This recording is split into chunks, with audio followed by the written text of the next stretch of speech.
Ang programang ito ay rated SPG. Striktong patnubay at gabay ng magulang ang kailangan. Maaaring may masiselang tema, lengguwahe, karahasan, sexual, horror o droga na hindi angkop. Once magising si Lolo Pepe, I'm sure itutuloy niya na yung plano niya na pag-disinherit sa'yo. And then, ikaw na yung sampid dito. Narito na nga ang ating pakaabangan ngayong Miyerkules sa Abot Kamay na Pangarap. Matagumpay nga na nagampanan ni Annalyn itong challenges na binigay ni Carlos dito kay Mang Pokwang. At dahil dito, mas nakatulong ng husto itong si Annalyn dahil may isang pasyente na ayaw nga magpapatingin ng doktor. At ang gusto ay albularyo. Kaya agad na nakaisip ng paraan itong si Annalyn na magpanggap itong si Mang Pokwang na magiging albularyo. At dahil dito, gustuhin na nga ng pasyente na ito na magpapatingin ng doktor at naabutan nga sila dito ni Doc Carlos Benitez na tila sa palagay ni Carlos na ginagawang kalukuhan daw ni Annalyn itong ospital ng Eastridge. At dito naman na ipinagtanggol ni Mang Pokwang itong si Annalyn dito kay Doc Carlos na dapat magpapasalamat nga ito kay Annalyn imbis na pagpagalitan niya ito. At napahiya naman itong si Doc Carlos sa kanyang mga nasabi dito kay Annalyn dahil dapat magpapasalamat daw sila na sa kanila napunta itong genius young doctor na si Annalyn Santos at hindi sa iba. Dahil dito, maraming ang natutunan itong si Mamang Pokwang upang gamitin sa kanyang pelikula na gagawin.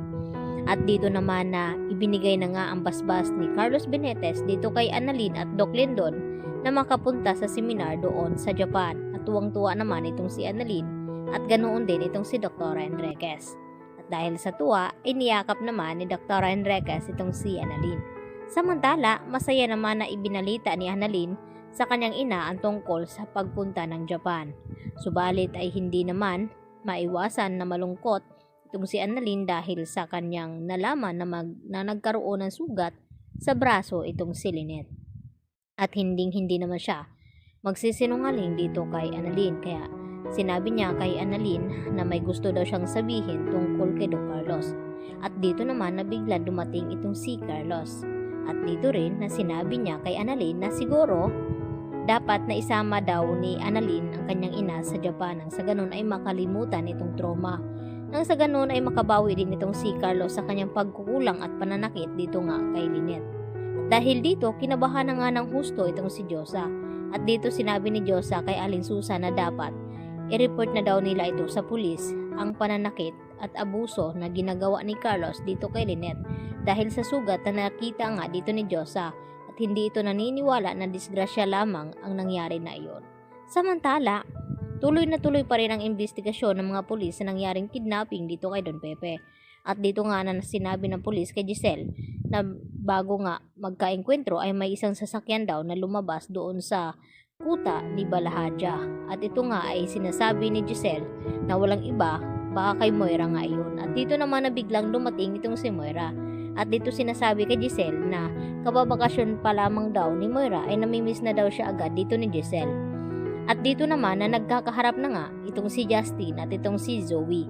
At dito na sinasabi ni Zoe kay Justin na pagmamay-ari niya pa rin at teritoryo niya pa rin itong Apex Hospital. At dito naman na sumagot itong si Justin kay Zoe na sa ngayon ay teritoryo pa nga ni Zoe ang hospital na ito. Pero once daw na magising itong si Lolo Pepe ay itutuloy na nga ang hindi sa pagperma dito ni Lolo Pepe doon nga sa mga ari-arian na hindi isinama itong si Zoe. At kapag nagkataon, siya naman ang magiging sampid dito sa Apex dahil wala nga siyang mamanahin lalo pat hindi dugo ng mga tanyag ang nananalaytay dito kay Zoe dahil anak nga siya dito ni Carlos Benitez. At nagulat naman itong si Justin nang bigla din sumulpot itong si Moira at pinagtanggol itong kanyang anak na si Zoe na dapat hindi daw umaasta na tila may-ari itong si Justin. At siyempre hindi naman magpapatalo itong si Justin dito sa mag-ina hanggang sa sinabi niya na marami daw siyang alam na sikreto tungkol sa mag-ina na si Zoe at Moira. At nagulat naman ang dalawang ito. Baka may alam itong si Justin na itong si Zoe ay hindi talaga tunay na anak dito ni RJ.